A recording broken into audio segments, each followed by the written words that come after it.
Hello friends, कैसे हैं आप सब। आई होप आप सब अच्छे होंगे।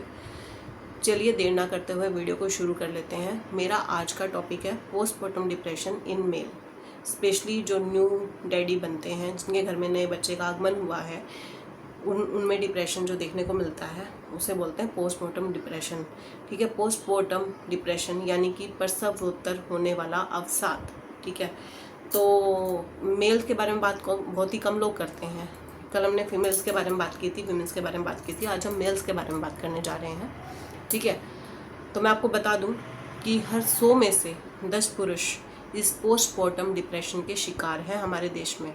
ठीक है, और ये केसेस अब इसलिए बढ़ गए हैं क्योंकि पहले जॉइंट फैमिली होती थी, इस तरह के केसेस देखने को नहीं मिलते थे क्योंकि रिस्पॉन्सिबिलिटीज़ बढ़ जाती थी, फैमिली में फाइनेंशियली और इमोशनली सपोर्ट मिलता था उनको। लेकिन अब जैसे न्यूट्रल फैमिली का ट्रेंड बढ़ता जा रहा है, सब नौकरी के चक्कर में आके जो है फैमिली से दूर है, सब कोई दूसरी सिटी में रह रहा है, कोई विदेश में रह रहा है, कोई कुछ भी, तो सब रिस्पॉन्सिबिलिटीज़ खुद हैंडल करनी पड़ती है। तो मतलब मेल में और फीमेल में इस तरह का डिप्रेशन होना एक आम बात हो गई है। ठीक है, तो इसके लक्षणों की बात कर लेते हैं। अचानक से घर में बच्चा पैदा हुआ, उसके बाद आप देख रहे हो कि जो न्यू डैडी है उसमें एकदम से बिहेवियर चेंज दिख रहे हैं। जैसे कि एकदम से गुस्सा आ रहा है, बहुत जल्दी गुस्सा बढ़ रहा है, इतना ज़्यादा कि मतलब कई बार तो इतना हो जाता है कि लगता है कि इसको मार ही देगा। ठीक है, जिन चीज़ों में उसे पहले इंटरेस्ट आ रहा था, जिन कामों को करने में मेल को इंटरेस्ट आता था पहले, अब उसको इंटरेस्ट आना बंद हो गया है। फैमिली और फ्रेंड से वो दूर रहना पसंद करता है, वो उसको अकेला रहना ज़्यादा पसंद आ गया है अब। अगर इस तरह का बिहेवियर आपको देखने को मिल रहा है तो पोस्टमार्टम डिप्रेशन के लक्षण है ये। ठीक है, तीसरा जो है हम बात कर लेते हैं कि एकदम से जो है मेल के खाने पीने के जो हैबिट्स हैं वो चेंज हो गई है, या तो वो ओवर ईटिंग करेगा या फिर वो खाना पीना छोड़ देगा। ठीक है, दूसरा वेट गेन हो गया है या वेट लॉस हो गया आफ्टर बेबी बर्थ। ठीक है, उसके अलावा क्या है कि जो भी मतलब इंटरेस्ट है उसका वो ख़त्म हो गया है। वो या तो पूरे टाइम सोचता रहेगा, मतलब एक्स्ट्रा ओवर थिंकिंग में जा रहा है, या मतलब नए नए रिस्क ले रहा है कि कैसे भी करके जो है पैसे का मतलब फाइनेंशियली जो है सपोर्ट को बढ़ाया जाए, फाइनेंशियली स्ट्रॉन्ग बना जाए। तो मतलब वो नौकरी में भी नए नए रिस्क लेने लगा है, ओवर टाइम करने लग गया है, किसी भी तरह से अपने फाइनेंशियली जो है स्ट्रॉन्ग होना चाहता है वो अपने, ताकि अपने बच्चे को अच्छा फ्यूचर दे सके। ओवर थिंकिंग करता है। उसके बाद उनका सोने का पैटर्न चेंज हो गया, या तो मेल जो है वो पूरे टाइम सोता रहेगा, थकान महसूस करेगा, या फिर जो है उसको रातों को भी नींद नहीं आ रही है, वो रात को बेचैन होकर घूम रहा है। अगर आपको किसी भी मेल मेंबर में इस तरह के सिम्टम्स नज़र आ रहे हैं तो तुरंत डॉक्टर से कंसल्ट करें, क्योंकि ये बहुत ज़्यादा बाद में आगे जाके बहुत रिस्की हो सकते हैं, लाइफ प्रोन हो सकते हैं। ठीक है, अब इसके कारणों की बात कर लेते हैं। इसके कारण है बहुत सारे। पहले हम बात करते हैं जेनेटिक हिस्ट्री।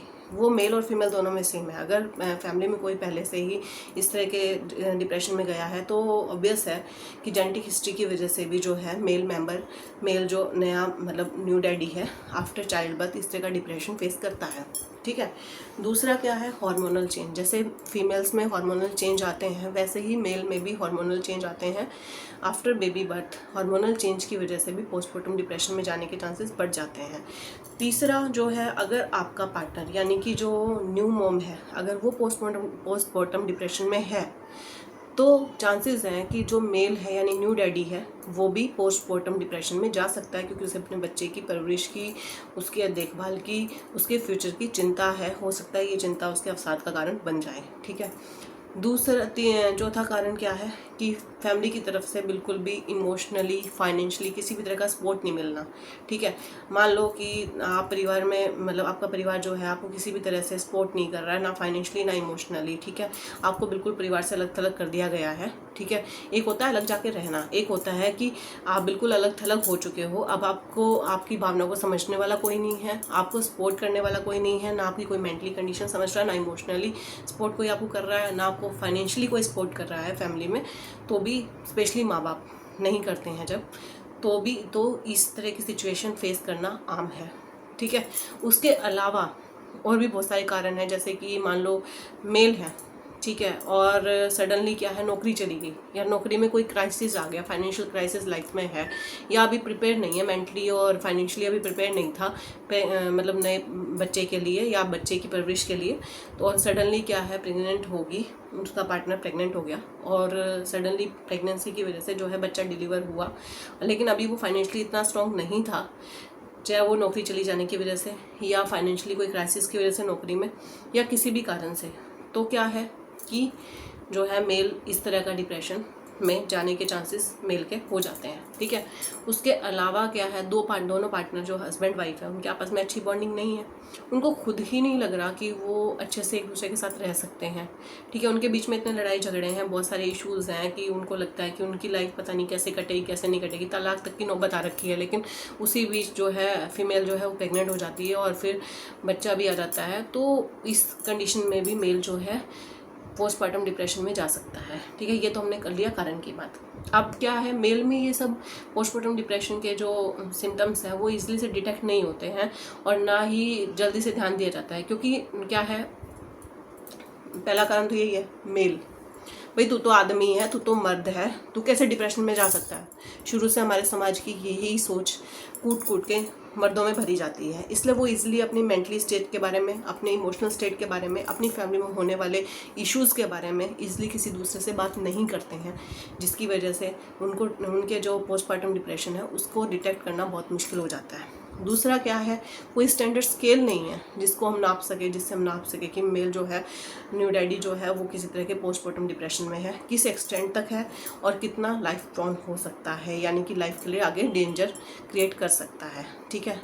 तीसरा क्या है कि जो है मतलब फैमिली का कोई सपोर्ट नहीं मिल रहा, तो वो बात किससे करें, फ्रेंड्स का फैमिली का कोई सपोर्ट ही नहीं है तो बात किससे करेंगे, इसलिए जो है इसलिए डिटेक्ट नहीं हो पाता। दूसरे फैक्टर्स है, जैसे मान लो नौकरी की वजह से, या कोई इंसान पहले से बहुत चिड़चिड़ा रहता है, चिड़चिड़ाता रहता है, या फिर नौकरी चली गई, वो उसका स्वभाव ही ऐसा है कि वो शुरू से ही ऐसा है, तो आप इजीली उन सिम्टम्स को देखने के बाद भी डिटेक्ट नहीं कर पाते कि मेल जो है वो पोस्टमार्टम डिप्रेशन की कंडीशन में है, ठीक है। अब इसके क्योर के बारे में बात कर लेते हैं। अगर आपको लगता है अपने आसपास या आपके घर परिवार में कोई भी ऐसा मेल मेंबर है जो अभी जस्ट उनके घर में बच्चा डिलीवर हुआ है और मेल मेंबर जो न्यू डैडी है उसको जो है कुछ इस तरह के सिम्टम्स देखने को मिल रहे हैं, तो एक बार डॉक्टर से कंसल्ट ज़रूर करें, मैं आपसे यही कहना चाहूँगी। दूसरा, फैमिली को ऐसा इमोशनल और फाइनेंशियल सपोर्ट बना के रखना चाहिए, स्पेशली मदर फादर को, पेरेंट्स को, यानी कि जो दादा दादी हैं नए बच्चे के, उनको, कि भैया तुझे टेंशन लेने की ज़रूरत नहीं है, हम तेरे लिए बैठे हैं,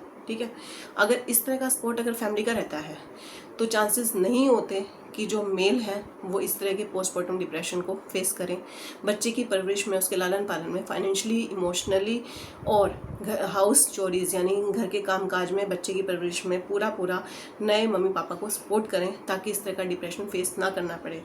तीसरा, अच्छी काउंसलिंग और मेडिसिन की हेल्प से मेल जो है इस तरह के डिप्रेशन से बाहर आ सकते हैं।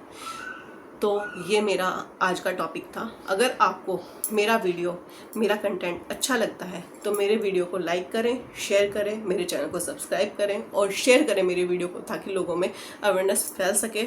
मैं इसी तरह के टॉपिक पर वीडियो बनाती रहूँ, मुझे मोटिवेशन मिलता रहे। अब देर ना करते हुए, ज़्यादा लंबा ना करते हुए मैं वीडियो को यहीं ख़त्म करती हूँ। धन्यवाद।